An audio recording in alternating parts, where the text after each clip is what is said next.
Hello दोस्तों, नमस्कार। आप सभी का एक बार फिर से हमारे चैनल पर हार्दिक स्वागत है। आज मैं आपको एक कहानी बताऊंगा, एक मूर्तिकार की कहानी। जी हाँ, आपने सही पढ़ा। आपको पता होगा कि ये मूर्तिकार और कलाकार टाइप के लोग होते हैं, उसके दिमाग में ऐसा कुछ ना कुछ चलता रहता है। एक मूर्तिकार जंगल में जा रहा था और उसके दिमाग में ख्याल आया कि क्यों ना मैं एक मूर्ति बनाऊं। धीरे धीरे आगे गया और उसको एक पत्थर दिखाई दिया।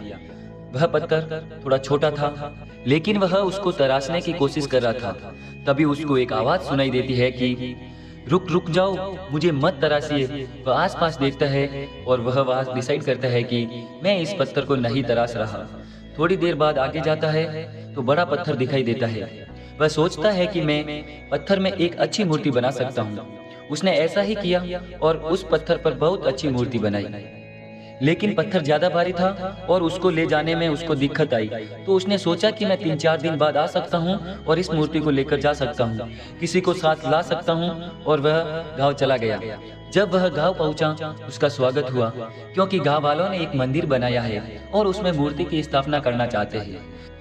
मूर्तिकार ने बताया कि ये बात तो योग सहयोग की है, मैं अभी थोड़ी देर पहले एक मूर्ति बनाकर आया हूँ। तो गांव वाले उस बड़े पत्थर को उठाकर लेकर आए और पत्थर की पूजा हुई।